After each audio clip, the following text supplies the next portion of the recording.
And to details. President Abdel Fattah el-Sisi on Sunday met Prime Minister Dr. Mustafa Madbouli, Minister of Supply Ali Musilhi, and the Major General of the Armed Forces National Service Projects Walid Abul Magd. President el-Sisi was updated on the government's efforts for providing the strategic food commodities for citizens nationwide, where he urged maintaining the state's strategic reserve of staple food commodities and aggravating the value added of the commodities stored at silos, with the aim of ensuring the stability of food security through meeting their citizens' needs. The President also followed up the developments of the current wheat cultivation season, where he directed determining the price of wheat supplies in order to achieve a profitable economic yield for farmers and support increasing the amounts of supplied wheat. The head of state also reviewed the pace of work at the nitrogenous fertilizers complex in Al Ain al-Sukhna, the school feeding project and the plasma collection complex project. Marking the world's Migrant Day, the Foreign Ministry asserted on Sunday that Egypt receives about 9 million migrants and refugees each year. The ministry asserted that the migrants find a safe haven for residents free of movement and good living conditions in Egypt, pointing out to the country's rejection of establishing detention centers or camps for the refugees or migrants. The ministry elaborated that Egypt tackles the migrant issue with a balanced strategic vision, in line with the 2030 vision and international laws, being a migrant exporter, destination and crossing at the same time. The ministry added that the government established a national coordinative committee for combating illegal migration and human trafficking. The 7th Arab Housing Conference kicked off on Sunday in the new administrative capital. The event, dubbed Towards Smart Sustainable Cities that Achieve Quality of Life, is being held on the sidelines of the 39th Arab Housing Ministerial Council.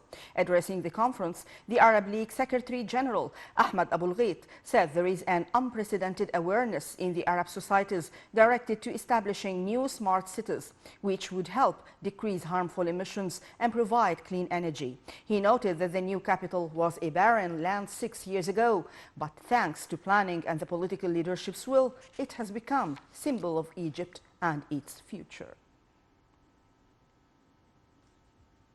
Under the slogan Charity Train, the National Alliance for Civil and Developmental Work started implementing intense activities serving the Upper Egypt population. The alliance launched convoys of medical, developmental and entertaining services to the Upper Egypt governorates of Qina and Luxor, delivering some 30 fishing boats, providing electric sets to some brides and basic services to 30 houses. The alliance also launched an initiative called Warmth Makers, aiming to distribute blankets to the citizens with the start of winter.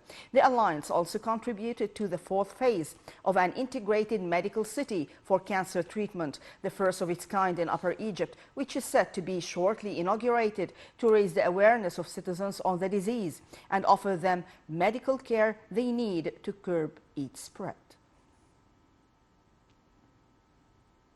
Interior Minister Mahmoud Tawfiq took part on Sunday in a meeting of the Arab Interior Ministers marking the Arab Police Day, which falls on December 18th every year. The meeting is considered a chance to exchange visions and expertise on security issues and to review security experiences. It comes in the framework of continued security cooperation among Arab nations for facing common challenges, the forefront of which is terrorism and illegal migration, as well as the smuggling of narcotics.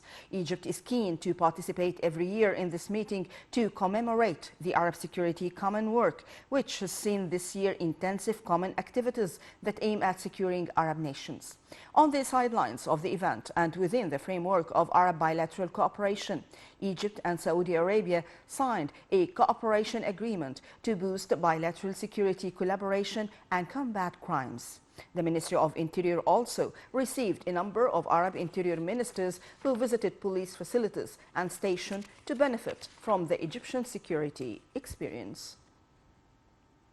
Prime Minister Dr. Mustafa Madbouli on Sunday chaired a follow-up meeting of the state's efforts for facilitating the access of exports to foreign markets, particularly in Africa. The Prime Minister also reviewed the pace of work at a fast navigational line for shipping agricultural crops to Europe. The meeting was attended by the Ministers of Finance, Transport, Trade and Industry, along with heads of concerned sectors. Madbouli noted that the state adopted a set of policies for increasing exports and opening more markets, meeting the target of $100 billion of exports. Separately, the Prime Minister met the Ministers of Petroleum, Trade and Industry and Chief of the General Authority of the Golden Triangle Economic Zone.